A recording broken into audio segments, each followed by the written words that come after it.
Olá! Dando continuidade ao estudo dos evangelhos aqui no canal, agora é o momento de nós estudarmos o Evangelho segundo Marcos. O Evangelho segundo Marcos, que é o segundo evangelho na nossa Bíblia. Alguns entendem que ele é o primeiro evangelho a ter sido escrito, mas existe a possibilidade de que ele tenha sido de fato o segundo, como ele está organizado no nosso Novo Testamento. Logo eu falo um pouquinho mais sobre isso. Mas vamos falar sobre João Marcos, sobre essa pessoa a quem o segundo evangelho normalmente é atribuído. João Marcos era sobrinho de Barnabé. Você encontra isso em Colossenses 4:10. E o capítulo 12 do livro de Atos nos mostra que a casa da mãe de Marcos era um importante centro da igreja primitiva em Jerusalém. Alguns até cogitam que foi no cenáculo da casa da mãe de Marcos que aconteceu ali o Pentecoste, a descida do Espírito Santo. Mas isso é apenas uma cogitação. O fato é que a casa da mãe de Marcos era sim um importante centro para a igreja primitiva em Jerusalém. Os irmãos se reuniam ali na casa da mãe dele. E Marcos, então, sendo sobrinho de Barnabé, Barnabé um companheiro de Paulo, embora Marcos tenha sido o motivo de um desentendimento entre Paulo e Barnabé na segunda viagem missionária de Paulo, mas Paulo, então, na sua primeira viagem missionária, levou Barnabé e Marcos, e João Marcos. E Marcos não era só próximo a Paulo. Marcos não foi apenas discípulo de Paulo. Marcos teria sido também discípulo de Pedro. E é importante esclarecer também que, apesar desse desentendimento que Paulo teve com Barnabé a respeito da pessoa de Marcos antes da segunda viagem missionária, depois o relacionamento de Paulo com o próprio Marcos foi restaurado. Como a gente percebe em 2 Timóteo 4:11, então Paulo, já preso antes de ser martirizado, pede a Timóteo que leve Marcos com ele, porque Marcos era útil para Paulo. Então, se num determinado momento Marcos abandonou Paulo e voltou para Jerusalém, durante a primeira viagem missionária, e por causa disso Paulo se desentendeu com Barnabé na segunda viagem missionária, ou antes da segunda viagem missionária, no fim da vida, Paulo escreve a Timóteo dizendo que Marcos era um irmão muito útil ao seu ministério. Filemão 24 também demonstra essa proximidade, essa reaproximação entre Marcos e Paulo. E, além disso, Marcos também era muito próximo. Marcos, além de ter sido discípulo de Paulo, foi discípulo de Pedro, como nós percebemos em 1 Pedro 5:13. Inclusive, Pedro chama Marcos de seu filho nessa passagem. Em razão dessa proximidade de Marcos com Pedro, o que se afirma, o que a tradição registra, é que Marcos escreveu o seu evangelho a partir dos relatos de Pedro. Então, nós poderíamos dizer que, embora o evangelho tenha sido escrito por Marcos, o segundo evangelho seria o evangelho de Pedro. Assim como o evangelho de Lucas, como a gente vai estudar na sequência, nós poderíamos dizer que seria o evangelho de Paulo. Qual a data de composição desse evangelho?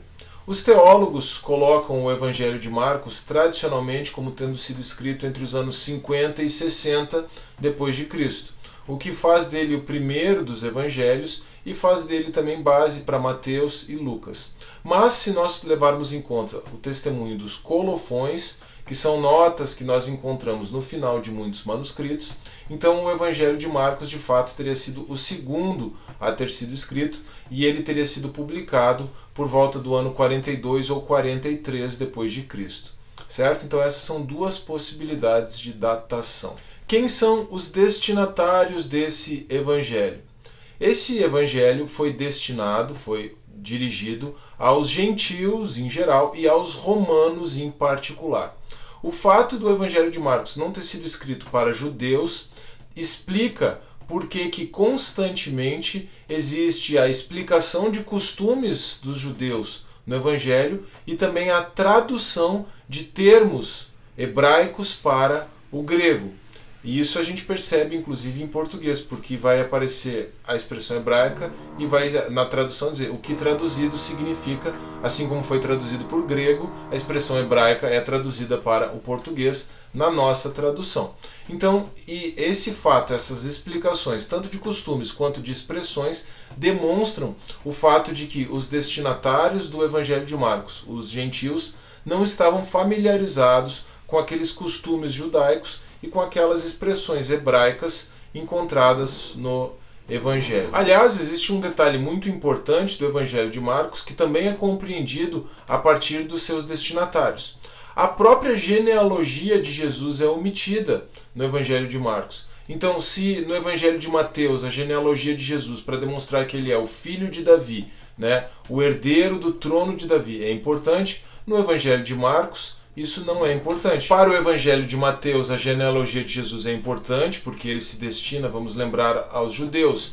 E aqui, no Evangelho de Marcos, a genealogia de Jesus é omitida, exatamente porque ela se torna sem interesse para os gentios. Entender que Jesus é descendente de Davi, num primeiro momento, claro que se nós estudarmos e nos aprofundarmos na questão da antiga aliança, das profecias, isso vai se tornar relevante sim, mas num primeiro momento e com o propósito com o qual o Evangelho de Marcos foi escrito, essa situação não se torna relevante. Aliás, isso nos leva a considerar qual é o objetivo do Evangelho de Marcos. O objetivo do Evangelho de Marcos é apresentar Jesus como servo, como aquele que veio para servir os seres humanos, para servir a humanidade e para dar a sua vida por resgate, ou para dar a sua vida como resgate em favor de muitos. Então, Jesus é apresentado como Filho de Deus a partir das suas obras, a partir daquilo que ele fez. Jesus é apresentado como servo e não necessariamente a partir da sua genealogia. Aliás, isso aqui é mais um ponto importante, né? A partir desse objetivo do Evangelho de Marcos, nós vamos notar que o objetivo dele é mostrar Jesus como seu Filho de Deus, então, é mostrar Jesus como Salvador por causa das suas obras, né? Não pela sua genealogia e também nem por causa dos seus discursos, ou nem com base nos seus discursos. Marcos não se preocupa, como Mateus, como João, como Lucas também, em certa medida, mas Marcos não se preocupa com os discursos de Jesus. Marcos se preocupa em apresentar as obras de Jesus, os milagres de Jesus, para assim, a partir das obras, atestar que Jesus é o Filho de Deus, o Salvador da humanidade. E aqui também existe uma coisa importante, uma coisa interessante que está ligada a isso, que é o senso de urgência que nós percebemos no Evangelho de Marcos. Marcos liga sempre uma coisa a outra, o tempo todo. Talvez isso decorra do próprio caráter muito prático de Pedro, né? E do fato de como Pedro narrou aqueles eventos todos. Mas Marcos conecta uma ideia na outra, assim, de forma muito ligeira, de forma muito rápida. Aliás, a expressão imediatamente aparece mais de 50 vezes no Evangelho de Marcos, o que demonstra esse senso de urgência desse livro. Bom, para encerrar, nós podemos considerar o versículo-chave do Evangelho de Marcos, que está ligado a esse objetivo, né, a essa ideia de Marcos e de Pedro de apresentarem Jesus como servo. Então, o versículo-chave de Marcos, que tanto apresenta a mensagem central desse Evangelho, como serve para separar o esboço desse Evangelho em duas partes, né, o versículo-chave é Marcos 10, 45, capítulo 10, verso 45, que diz: "O Filho do Homem não veio para ser servido, mas para servir e dar a sua vida em resgate por muitos." E se nós então colocarmos Marcos 10, 45 como um verso-chave, inclusive para a consideração do esboço do Evangelho, né? Então nós vamos ver que antes de Marcos 10, 45, do capítulo 1 até o capítulo 10, nós temos a apresentação da obra do servo, né? O serviço do servo, aquelas coisas que Jesus fez. E após então Marcos 10:45, após o capítulo 11 até o capítulo 16, o Evangelho se concentra no sacrifício do servo, né? Na morte e na ressurreição de Jesus como nosso Salvador. Não se esqueça, por favor, de deixar o seu like no vídeo, de compartilhar esse vídeo com seus amigos, com seus irmãos, com o pessoal da igreja, para que eles também possam acompanhar essa série sobre o Novo Testamento. Para acompanhar essa série sobre o Novo Testamento, não se esqueça de se inscrever no canal, de clicar no sininho para ativar as notificações e de deixar o like no vídeo para receber notificação dos próximos vídeos. E você pode também, se quiser, deixar o seu comentário.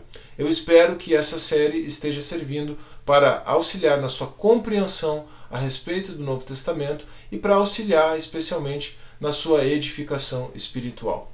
Um forte abraço, que Deus abençoe e até a próxima.